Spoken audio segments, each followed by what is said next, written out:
Saludos y bienvenidos a lo chévere del derecho. Mi nombre es Carlos Francisco Chévere Lugo. Bienvenidos a este podcast y a nuestro primer episodio. Desde hace tiempo tenía la idea de hacer un podcast y gracias a la motivación de diferentes amigos me motivé a por fin ejecutar mi idea. Acción y ejecución, a veces tenemos que recordarnos constantemente que simplemente estamos a un paso de lograr nuestro sueño. En el día de hoy vamos a discutir los casos del Supremo Federal en este 2020 y lo estaré dividiendo en dos subtemas. Van a estar divididos en los casos relacionados a controversias del COVID y a casos de derecho importantes durante este término y este 2020. Antes de entrar a los dos subtemas, voy a dar una breve introducción. Los republicanos tienen unas espinitas y por eso es que ellos son así con los jueces y son de esta manera con los jueces del Supremo Federal, y es que ellos han tenido muy mala suerte con las nominaciones hechas por presidentes republicanos, y hasta ahora en los dos nombramientos de Trump pues ellos han tenido mala suerte con uno y con Roberts, que ahora que es el swing vote. Nixon nombró a Blackmun, que fue el que redactó la opinión de Roe versus Wade. Nixon, entre muchas de sus campañas presidenciales, era nombrar jueces ultraconservadores para echar para atrás los precedentes hechos por la corte de Warren y limitar el activismo judicial. O'Connor, que fue la que escribió la opinión de Casey versus Planned Parenthood, que validó la opinión de Roe versus Wade, fue nominada por Reagan. Powell fue nominado también por Nixon, y Powell después, cuando se retiró, fue su sustituto nominado por Reagan, que fue Kennedy, que sabemos que Kennedy pues siempre fue el swing vote con los casos que tienen que ver con el derecho a la intimidad y los derechos de los homosexuales en Estados Unidos. Pasando directamente a controversias que versan alrededor de la pandemia, tenemos actualmente 3 casos de derecho electoral relacionados con el COVID y 2 casos de libertad de culto relacionados a restricciones pasadas por gobiernos estatales. Una breve introducción sobre el derecho electoral. La Constitución Federal en ningún lado menciona el derecho al voto. Luego de la Guerra Civil se pasaron lo que se conocen como las enmiendas de reconstrucción y se pasaron la 13ª, la 14ª y la 15ª enmienda de los Estados Unidos. Estas enmiendas son actualmente una fuente para el Congreso para poder legislar.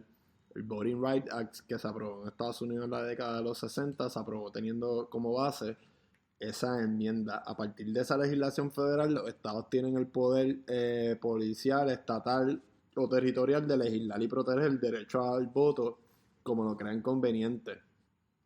Por ejemplo, por eso es que los estados o los territorios tienen la libertad de otorgarle o denegarle el derecho al voto, que ya mismo vamos a discutir un caso sobre eso también. Los estados tan solo no le deniegan el derecho al voto a los confinados, le han denegado el derecho al voto a expresos que dejan de ser confinados, cumplen con una sentencia de libertad condicionada, cumplen con su sentencia en la cárcel, etc. Por otro lado, la sección 2 del artículo 2 de la Carta de Derechos de Puerto Rico es una disposición constitucional que no vemos en ninguna constitución estatal y que mucho menos está en la Constitución Federal. Y durante este podcast pues vamos a ir aprendiendo que a pesar de tener una constitución de una colonia, dentro de esa constitución tenemos muchas disposiciones que son muy valiosas y que deberíamos de adoptar, ya sea si somos Estado o pasamos a ser independientes o lo que fuéramos a pasar a ser. Y les leo un momento la sección 2 del artículo 2 de Puerto Rico. Dice: las leyes garantizarán la expresión de la voluntad del pueblo mediante el sufragio universal, igual, directo y secreto, y protegerán al ciudadano contra toda coacción en el ejercicio de la prerrogativa electoral. Volviendo al tema, el problema principal de mucho que existe en el derecho electoral en Estados Unidos es que al interpretar el voting rights las Cortes Federales y el Supremo Federal en su bloque conservador ha hecho básicamente, bueno, yo no diría básicamente en verdad, porque eso es un disparate, algo es completamente de una manera o de otra manera, me refraseo. El bloque conservador ha hecho de la legislación federal una inexistente. La corte del juez presidente Roberts, el de ahora, se ha caracterizado porque ha mostrado cierta apatía contra los procesos electorales y eso como base en el sistema americano es bueno porque tú no quieres a la corte que no es electa por el pueblo, las cortes federales, las estatales, todas son elegidos mediante el voto, pues tú no las quieres interviniendo, pero eso es bueno como base. Llega un momento que hay unas violaciones, unos intentos de suprimir el derecho al voto que debería la Corte intervenir, y más cuando reiteradamente en precedentes ha expresado y ha establecido lo valioso que es el derecho al voto en una democracia. A través de los años han usado esta norma como muletilla en los procesos electorales, pero ya se les ha ido la mano y no han querido intervenir. Y este problema lo podemos ver en el cáncer del gerrymandering y la redistribución electoral. Según Richard Hasen, que es un conocido profesor y estudioso del derecho electoral fuera del Tribunal Supremo Federal, existen actualmente 163 casos de derecho electoral relacionados directamente con el COVID, ya sea en tribunales estatales, en federales de las Cortes Inferiores o en el Distrito de Colombia. Ahora pasando a los casos como tal, el Republican National Committee versus Democratic National Committee, uno de los casos más notables de este tribunal, y cuando estaba empezando todo este caos de la pandemia, en vísperas de las elecciones de la primaria en Wisconsin, los 5 jueces conservadores votaron para revertir una orden de un juez federal de ampliar el tiempo que el Estado tenía para recibir lo que le llaman mail-in ballots o el voto ausente. La Corte Suprema votó a favor de no extender esa ventana y se eliminaron miles y miles y miles de boletas por llegar demasiado tarde. El otro caso es Texas Democratic Party versus Greg Abbott. Esto es un caso en Texas donde se estaba buscando que el estado de Texas enmendara sus requisitos para poder solicitar el voto ausente debido a la pandemia en las próximas primarias del estado. Uno de los requisitos principales era que tenías que tener 65 años o más para poder solicitarla. Este requisito se batalló también en la Corte Suprema de Texas sin ningún éxito. La Corte Suprema de Texas estableció en general que no existe una vacuna para el COVID no significa que los electores califican categóricamente para ser considerados como personas discapaces, porque una de las leyes de Florida también aparte de tener que tener 65 años, te permite votar ausente si tienes alguna discapacidad que no te permite ir a votar. El tercer caso es Merrill Allsec versus Secretary of State versus the People First of Alabama. La Corte Suprema de Estados Unidos, un jueves por la noche, bloqueó temporalmente una decisión de un tribunal inferior que usó a la pandemia para facilitar a los residentes de 3 condados de Alabama el voto ausente en las primarias del 14 de julio, unas primarias de segunda vuelta. Lo que le llaman segunda vuelta son unas primarias de que hacen una primera vuelta, los primeros que hayan recibido más votos, pues se hace otra vuelta para decidir. Condados de Mobile, Jefferson y Lee, que eran los 3 condados que estaban...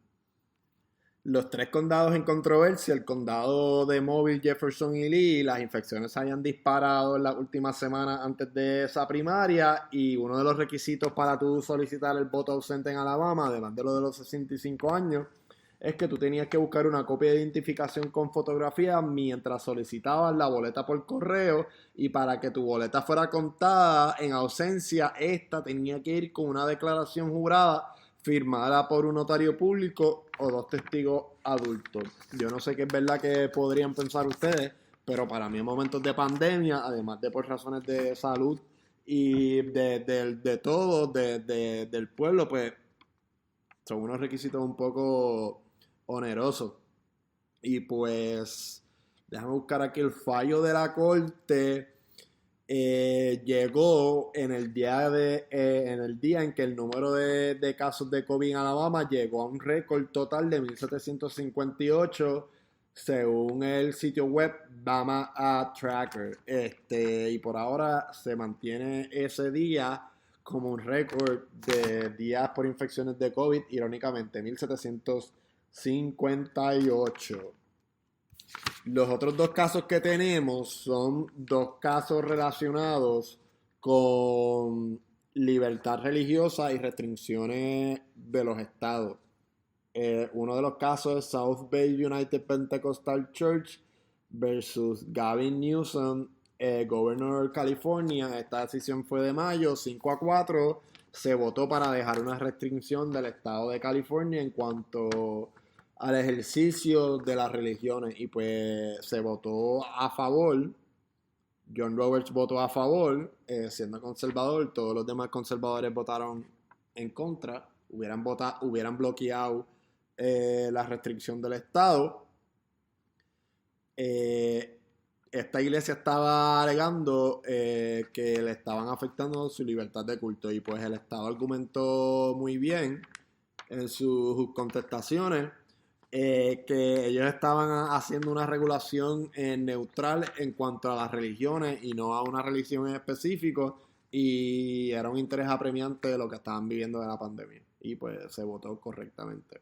El otro caso fue Calvary Chapel Dayton Valley versus Governor of Nevada y State Secretary, y en este caso se validó otros requisitos de restricciones de libertad de culto en los templos del estado de Nevada por encima de otros sitios como los casinos. Y pues obviamente, además de un estado favorecer a un casino, para mí es un poco más lógico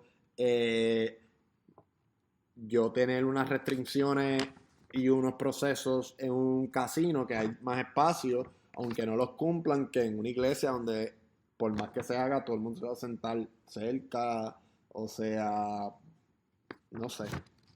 Para mí los argumentos eran un poco inválidos.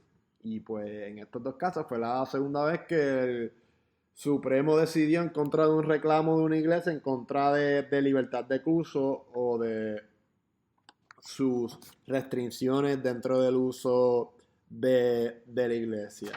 Voy a buscar aquí para que vean el lloriqueo de los conservadores. Varios conservadores, uno de ellos, Ted Cruz, tuiteó una foto hizo un retweet de alguien que posteó un párrafo de la disidente de Gorsuch, y Ted Cruz escribió: John Roberts ya se le olvidó lo que es su oath. Está un poquito mordido con todo lo que ha hecho John Roberts, pero en varios episodios pues yo explicaré más sobre lo que pasa por la cabeza del juez presidente, y pues no es una ciencia así tan avanzada. Pues miren, esta disidente de Alito, ya la encontré, dice: It says nothing about the freedom to play craps or blackjack, to free tokens into a slot machine, or to engage in another game of chance. But the governor of Nevada apparently has different priorities. That Nevada would discriminate in favor of the powerful gaming industry and its employees may not come as a surprise. But this court willingness to allow such discrimination is disappointing. We have a duty to defend the Constitution, and even a public health emergency does not absolve us of that responsibility. Pasamos ahora a los casos del Supremo Federal que no están relacionados a las controversias con pandemia. Seguimos con la línea electoral. Tenemos el caso de Razor versus DeSantis, que tiene que ver con el derecho al voto de los confinados. Y en general, resumiendo la doctrina del derecho al voto de los confinados, estos no tienen un derecho constitucional al voto. Así lo resolvió Richard versus Ramírez. Una vez que salen o cumplen una sentencia que dejan de ser convictos, solo es válido restringir el voto si el delito conllevó depravación moral o estuvo relacionado a un delito sexual. En el 2018, 2/3 del electorado de Florida votó para enmendar su constitución estatal y otorgarle el derecho al voto a los confinados una vez completado sus periodos de libertad condicional o de prueba o cualquier otra sentencia, como los términos cuando están presos dentro de la cárcel. Esta enmienda se pensaba que de manera general iba a afectar a 1.4 millones de convictos que iban a poder votar. Hay una estadística en Florida, yo leí cuánto era, a ver si me acuerdo. Mm, Uno de cada 5 electores en negro se le suprime el voto en Florida. Es decir, de cada 5 electores viables, uno es negro y se le suprime el voto. Bueno, pues cuando la legislatura republicana llegó al poder en el nuevo año del gobierno, buscaron limitar los efectos de la enmienda aprobando una ley que condicionaba el derecho al voto de estos confinados al pago de todos los honorarios, multas y restituciones que formaban parte de la sentencia en el caso de cada delincuente. Y ahora me pregunto yo, ¿ustedes creen que cuando un confinado sale de la cárcel va a tener algún tipo de dinero o se va a acordar de alguna multa que le pusieron en su sentencia o tiene alguna orientación para decirle dónde puede averiguar cuánto debe? Pero lo principal, yo creo que un confinado cuando sale de la cárcel no tiene ningún tipo de dinero. Es más, hubo declaraciones de oficiales gubernamentales del estado de Florida que estaban diciendo que implementar este tipo de información para que esté accesible a los confinados podía tomar hasta 6 años. Que claramente esta condición son unas condiciones para limitarle el derecho al voto a estos confinados. El Estado no tenía una lista como tal, no tenía ningún database con la información y no crearon un sistema para ayudar a los delincuentes en accesar este tipo de información. Un grupo de confinados hizo una demanda en el Tribunal Inferior Federal de Distrito, en donde se bloqueó esta medida hecha por la legislatura. No obstante, a principios de este mes, el Tribunal de Apelaciones del 11º Circuito, perdónenme, sin explicación y 2 meses después de la decisión del Tribunal Inferior, le tuvo en vigor la orden. El Tribunal de Apelaciones incluye 6 personas designadas por Trump. Ellos fijaron una audiencia para el 18 de agosto y ese es el día de la primera estatal. So, bye bye confinado. Los delincuentes apelaron ante la Corte Suprema y el jueves la Corte, también sin explicación, se negó a levantar la orden temporal del 11º Circuito que bloqueaba a los delincuentes de registrarse a votar. Los 85,000 confinados estimados que ya están registrados podían ser procesados si votan y resulta que no han pagado las tarifas o multas adecuadas. Repito, para que vean cómo es la cosa, los $85,000 que ya se registraron podrían ser procesados delincuentemente si votan y resulta que no han pagado las tarifas o multas adecuadas. No te doy el database para que averigües tu información. No te doy ningún mecanismo. Te permito que te registres sin ninguna información, como quiera, a pesar de que se aprobó esa ley de la legislatura. Todo esto por negligencia mía del gobierno y como quiera te voy a procesar criminalmente si no has pagado las tarifas o las multas adecuadas y te registraste para votar. Este gobierno de DeSantis en Florida, en verdad que es cosa aparte. Siguiendo la línea del derecho electoral, pasamos al caso de Chiafalo versus Washington, que es el caso de los colegios electorales. Y hago una nota aquí, yo no incluí al principio este caso para discutirlo, lo voy a pasar por encimita ahora, porque tengo un plan de hacer un episodio aparte de este caso y el colegio electoral y pues, hablar ahí un poquito más filosófico y quiero dedicarle un episodio completo a ese tema del colegio electoral. En este caso, los electorales presidenciales del estado de Washington apelaron una decisión de un juez administrativo que confirmaba la imposición de unas multas por el secretario de Estado de Washington por la negativa de los electorales del colegio de votar de acuerdo con sus promesas de apoyar al candidato del partido político de los electores que tenía que ganar el voto popular del estado, en este caso Hillary Clinton. Pasamos ahora a dos de los casos más discutidos en las noticias durante el último mes. Los dos casos están relacionados con Trump. Uno de ellos es Trump versus Massaret y otro de ellos Trump versus Vance. Antes de entrar a hablar de los casos en sí, voy a dar una breve introducción de la inmunidad presidencial y el artículo de la Constitución de Estados Unidos. El primer presidente que tenemos sobre la inmunidad presidencial y unos documentos solicitados al Ejecutivo lo vemos en el caso de US versus Aaron Burr. ¿Quién fue Aaron Burr? Pues Aaron Burr fue uno de los founding fathers más controversiales que ha existido en la historia de Estados Unidos.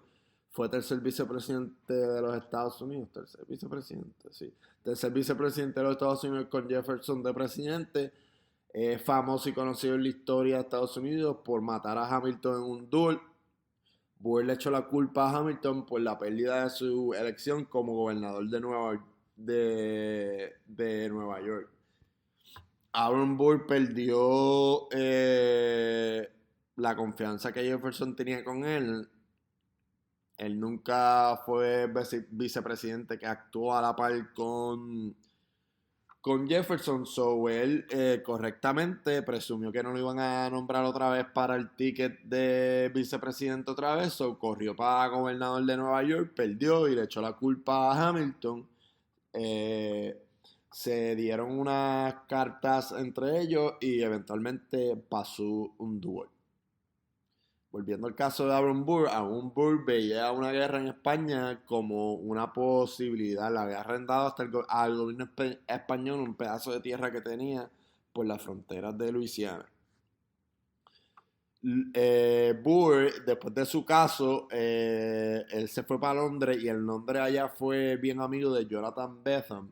Betham es considerado como el fundador de la corriente moderna del utilitarismo. El utilitarismo es una corriente ética según la cual lo que es útil es bueno y por lo tanto el valor de mi conducta está determinado por lo que yo subjetivamente creo como práctico el resultado de mis acciones o el valor que yo le doy a mis acciones.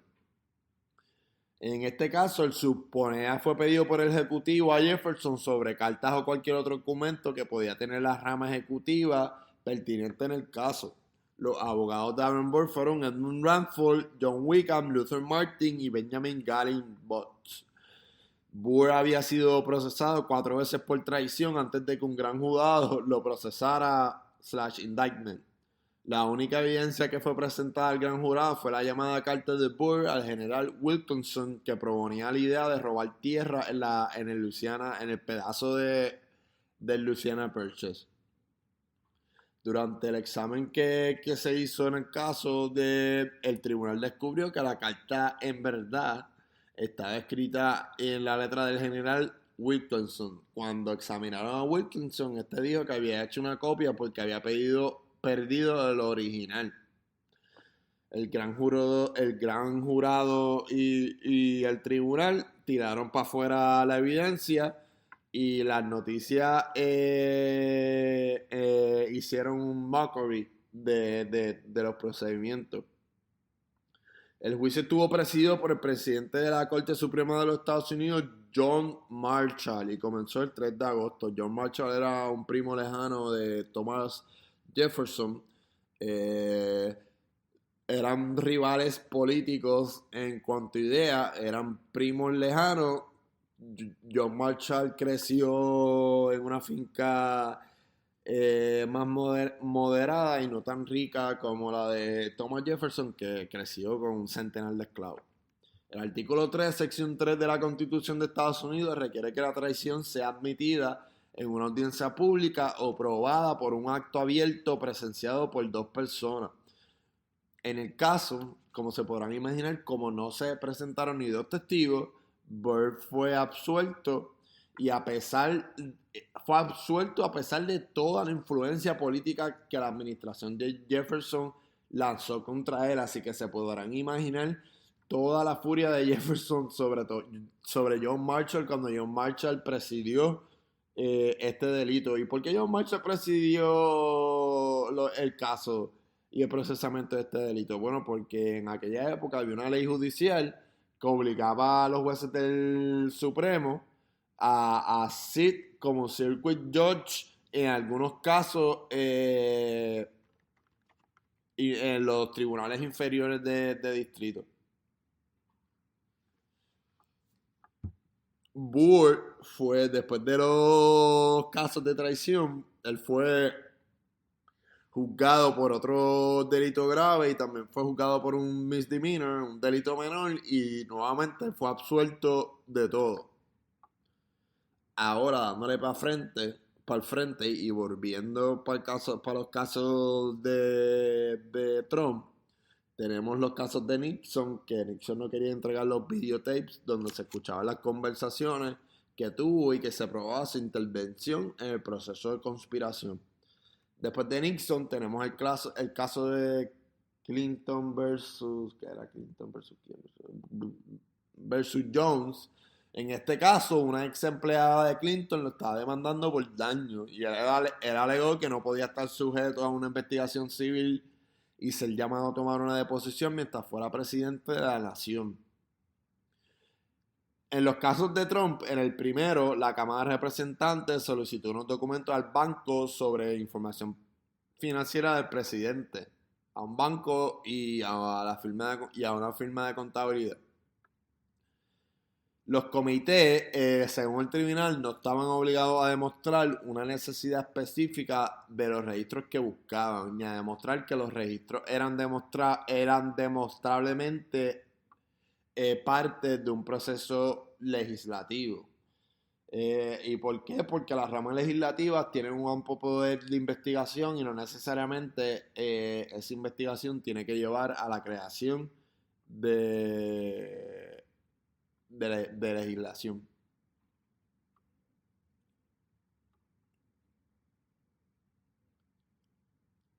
En el caso de Massavers, a pesar de que el tribunal estableció que los comités legislativos tienen amplio poder de investigar y no tienen que especificar las circunstancias de esa investigación porque no tiene que terminar en una ley, el Supremo dijo pues que esas citaciones tenían o podían ser altamente unas violaciones de separación de poderes por cómo estaban solicitándose y el caso pues se devolvió al tribunal inferior para que decida si eventualmente hay una violación de separación de poderes.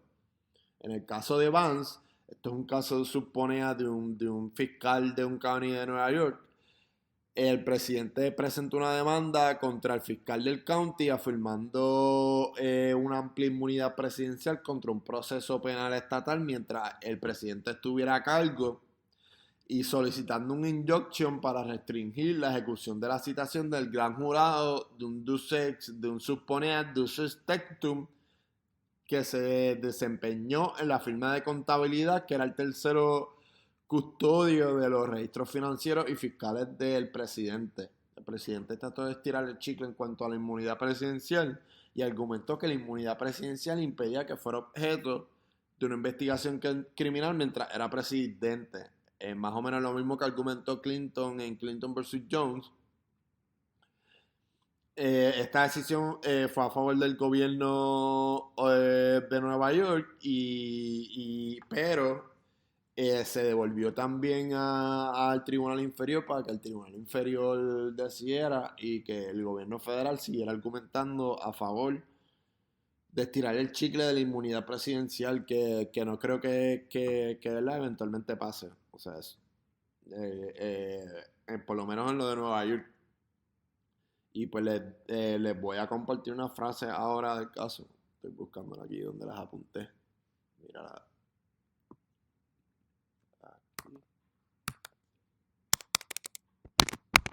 In contrast to a king who is born to power and can do no wrong, the President of the United States is of the people and subject to the law.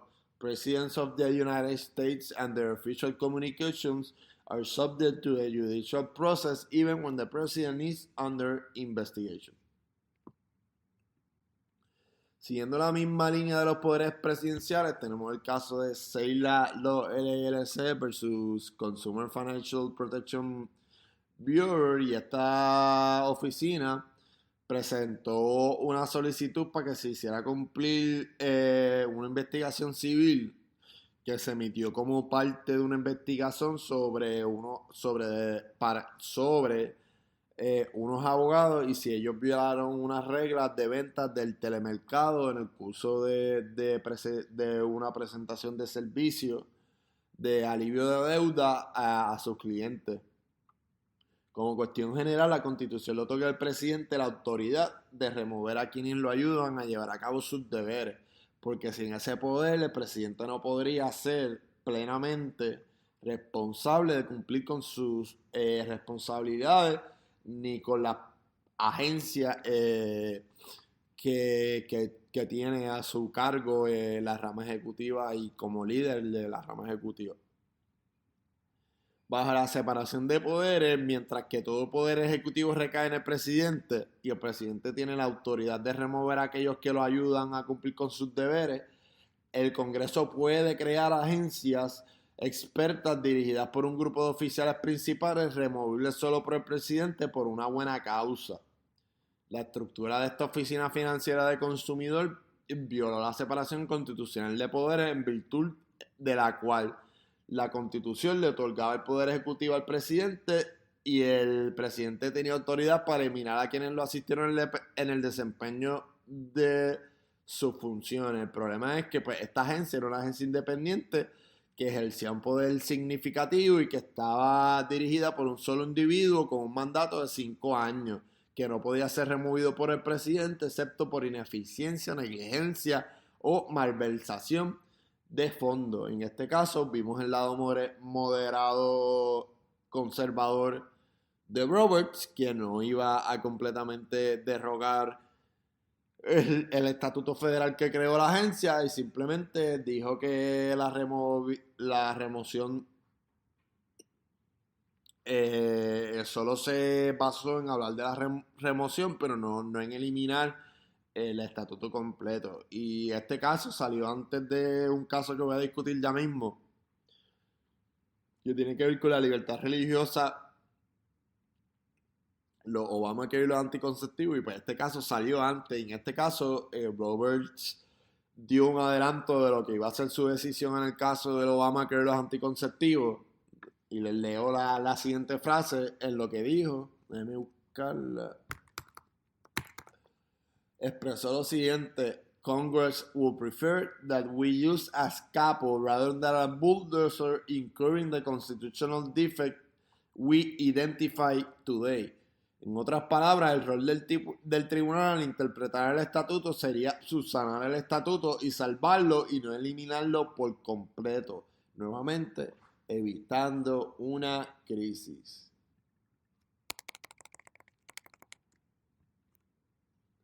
Ahora pasamos a los casos relacionados con la libertad de expresión.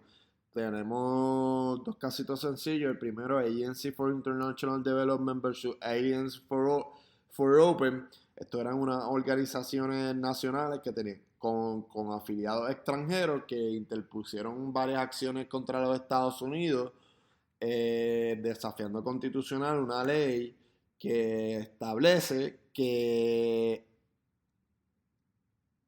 para tú recibir fondos relacionados con el VIH, SIDA, el tuberculosis y la malaria en los Estados Unidos, tú tienes que hacer un statement y adoptar como política pública que te vas a poner explícitamente a la prostitución y al tráfico sexual. Lo que ellos hicieron un challenging porque estaban diciendo que era un discrimen de contenido y les estaban diciendo que no podían hacer y que podían decir. Y el Supremo dijo que las organizaciones extranjeras no tienen un derecho a la libertad de expresión. Caso que se puede distinguir con Citizens United, porque en Citizens United le dieron el derecho a la libertad de expresión a los super PACs. Y ahora yo les hago la siguiente pregunta para que se queden pensando. If corporations have a first right amendment to speak, citizen versus effect, why don't corporations have a fifth amendment right to remain silent? Braswell versus United States del 1988. Yo no tengo ningún problema con que tú decidas que las corporaciones tienen algunos derechos constitucionales, sí o no. En el siglo XIX le dieron derecho a las corporaciones al debido proceso de ley y a la igual protección de las leyes, porque ellos son personas, ya sean natural o jurídicas, y son incluidos bajo estas dos doctrinas. Los únicos derechos que no tienen las corporaciones son los de privilegio e inmunidades, porque estos tienen que ver con personas y con la ciudadanía como tal. Otro caso relacionado con la doctrina de libertad de expresión lo es Barr vs. American Association of Political Consultants, Inc. Aquí se impuso una reclamación contra el fiscal general y el attorney general por una restricción que existe en la ley de protección al consumidor telefónico. Esto es robot calls, y pues los robot calls están bien restringidos en Estados Unidos, pero hay una excepción, y la excepción es que los robot calls pueden usarse en Estados Unidos cuando se está buscando el cobro de una deuda. Se argumentó que la excepción del cobro de deudas en las llamadas automáticas es una restricción que favorecía de manera inadmisible el discurso de cobro de deudas sobre cualquier otro discurso y en general de la doctrina de libertad de expresión. Esto en clara violación a la primera enmienda.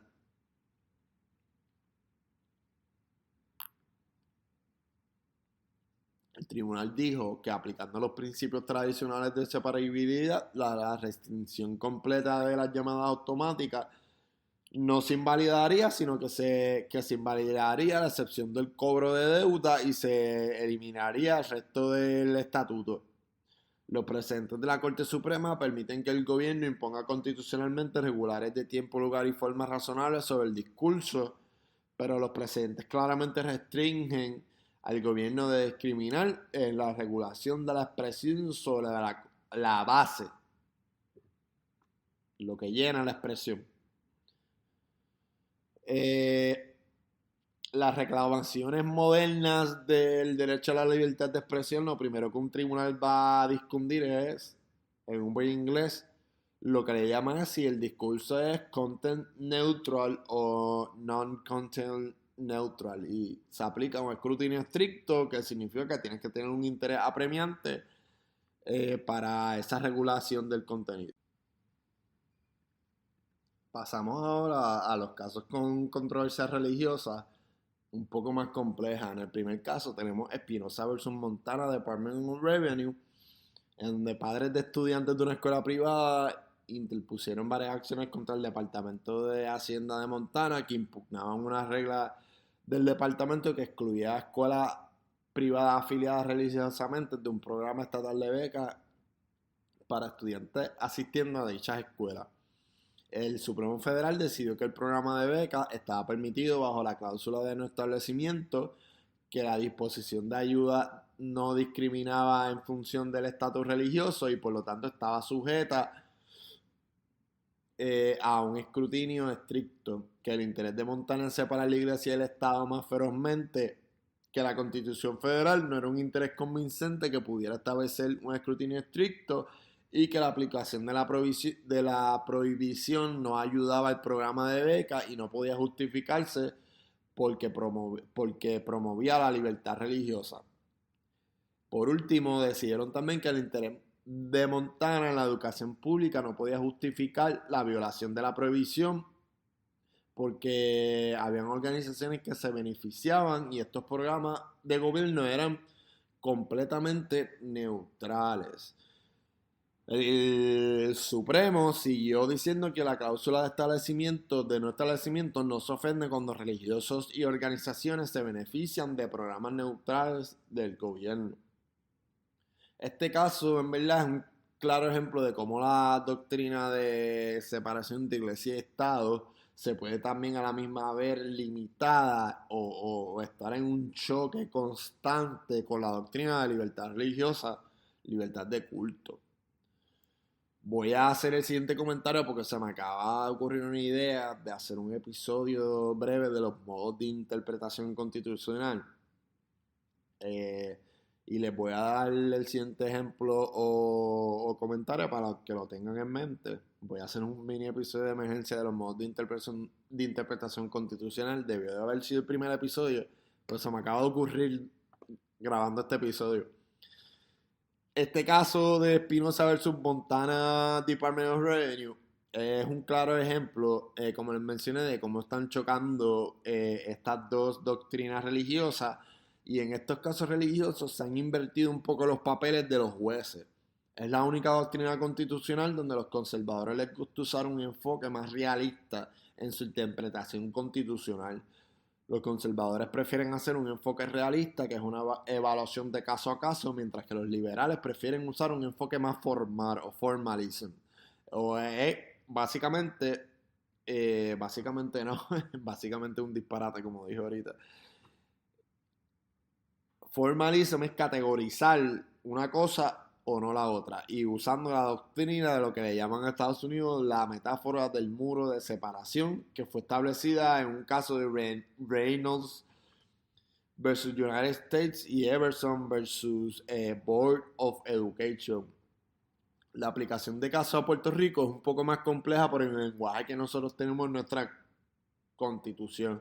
Y para mí este caso está mal resuelto, no permitir el desembolso de dinero a instituciones privadas que estén afiliadas religiosamente es un enfoque neutral que afecta a todas las religiones en general porque no está discriminando entre escuelas privadas afiliadas con algún tipo de religión y otras escuelas afiliadas con otro tipo de religión. Todas las escuelas privadas afiliadas religiosamente estaban limitadas en recibir este tipo de dinero. Pero este es el problema con estos casos, que pues pueden ir de un lado para otro. Pasamos ahora a otro caso que tiene que ver con una controversia religiosa, que es Our Lady of Guadalupe School versus Morrissey Bray. Este caso buscaba validar o revocar el caso de Hosanna Tower Evangelical Lutheran Church and School versus EEOC. En el caso de Our Lady of Guadalupe School, es una conciliación de dos casos. En el primer caso, una maestra de una escuela primaria católica interpuso varias acciones contra su empleador escolar en virtud de la ley de discriminación por edad en el empleo, alegando que fue discriminada en su contra y en su contrato de enseñanza no se renovó por parte de la escuela y fue reemplazada por una maestra más joven. En el segundo caso, una maestra de una escuela primaria católica diferente interpuso una acción contra su empleador escolar en virtud de la ley estadounidense con discapacidades, ADA, alegando que fue dada de alta porque había solicitado un permiso de ausencia para obtener tratamiento para el cáncer de la mama.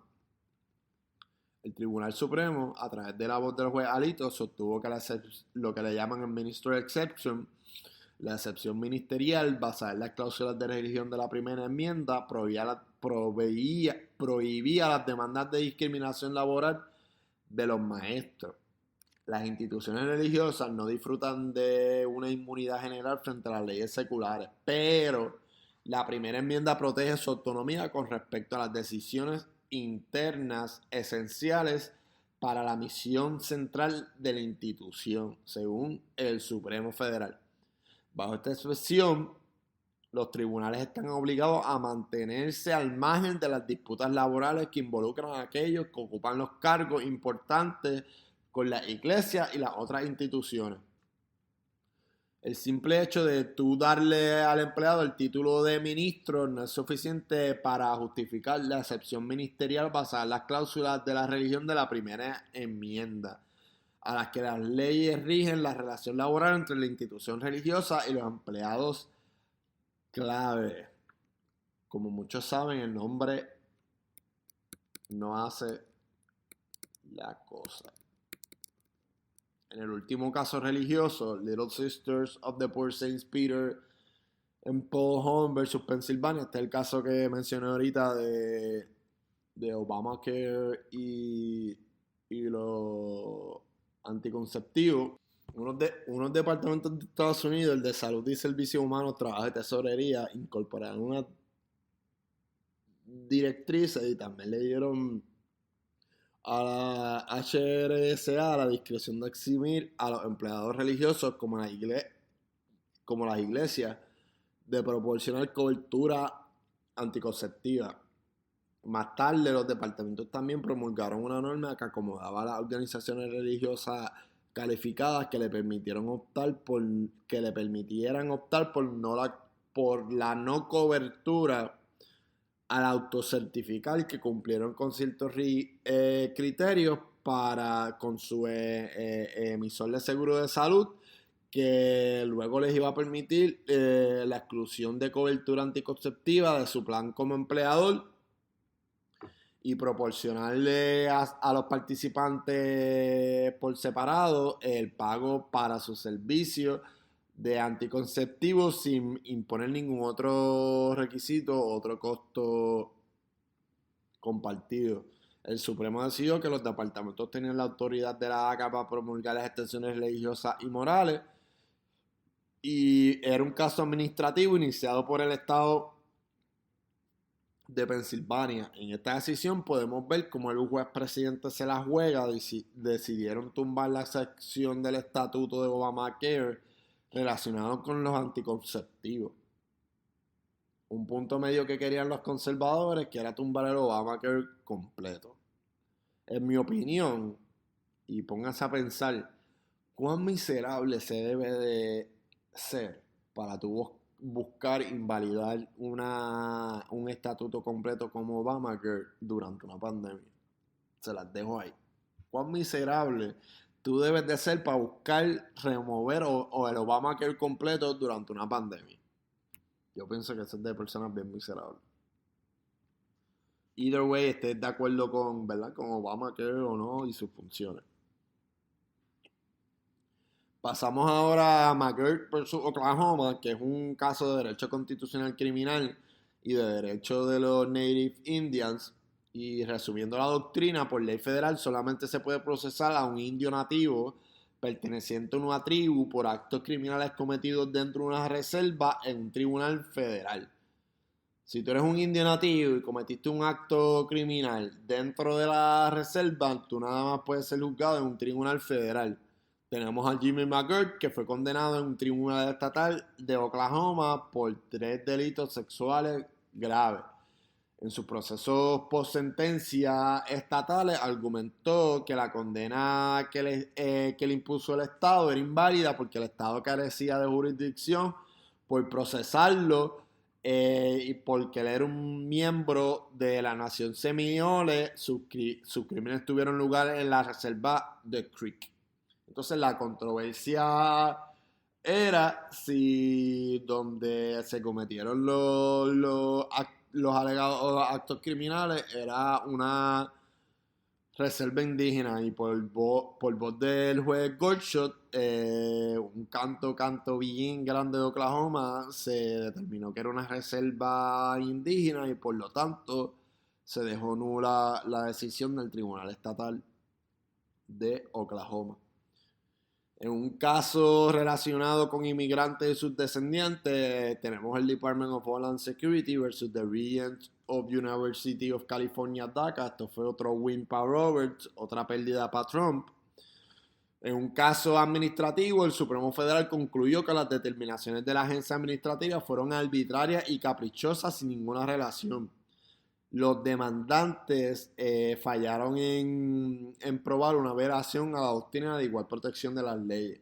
Este caso va a volver a los tribunales cuando la agencia pase una reglamentación nueva y traten de argumentar que esa reglamentación no es arbitraria y caprichosa y tiene una relación en lo que quieren lograr terminando los programas de DACA para los inmigrantes. So, esperen lo que vamos a tener un caso donde se analice más a fondo el programa de DACA y alguna violación constitucional como la doctrina de la igual protección de las leyes. En otro caso relacionado con la inmigración y los inmigrantes, tenemos el Department of Homeland Security versus Thurasian, y fue un caso de inmigración donde se discutió el derecho al habeas corpus en procesos de remoción expedita y el Tribunal Supremo dijo que los aliens no tienen ningún derecho procesal constitucional que debe ser considerado. Wow. Por último, y lo dejé para lo último, ya que era una decisión que venía con más de 1 año y medio para este constitucionalista, para este servidor, llevamos ansiosamente más de 1 año esperando, ¿verdad?, que se tomara una decisión sobre el aborto después de la renuncia de Kennedy. Mundos misteriosos de la vida. Hace 2 años yo puse en Facebook un post de John Roberts que él salía hablando de lo que era Third Heresy, que es una doctrina que valida los precedentes y que los presidentes tienen fuerza jurídica y vinculante. Y él salía hablando de que él iba si le llegaba la oportunidad, pues que él iba a seguir el presidente de Roe versus Wade y al presidente de Casey versus Planned Parenthood. Y pues yo puse un post hace 2 años, irónicamente salió el mismo día que la decisión, que decía como que sería un poco naif de mi parte de dejar que los derechos del voto como que descansen en las manos de un conservador, pero el conservador no me hizo quedar mal y estamos hablando del caso de June Medical Services LLC versus Russo.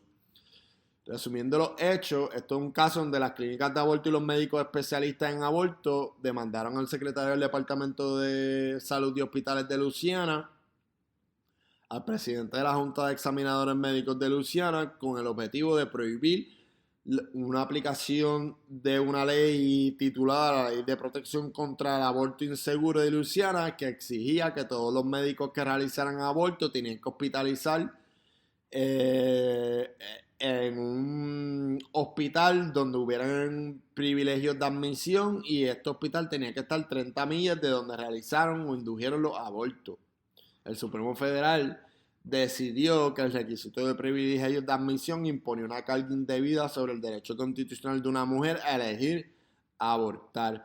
A statute that, while furthering a valid state interest, has the effect of placing a substantial obstacle in the path of woman's choice to obtain an abortion, cannot be considered a permissible means of service its legitimate end. Esta fue por Justice Breyer y esta parte también fue confirmada en su opinión concurrente por el Chief Justice Roberts. Y desde que el Chief Justice está en la Corte Suprema de los Estados Unidos, esta es la primera vez que él vota a favor de proteger el derecho al aborto de las mujeres. Bueno, mi gente, con esto concluimos nuestro primer episodio. Quisiera darle las gracias por la paciencia que han tenido escuchando este primer episodio. Este es nuestro primer episodio.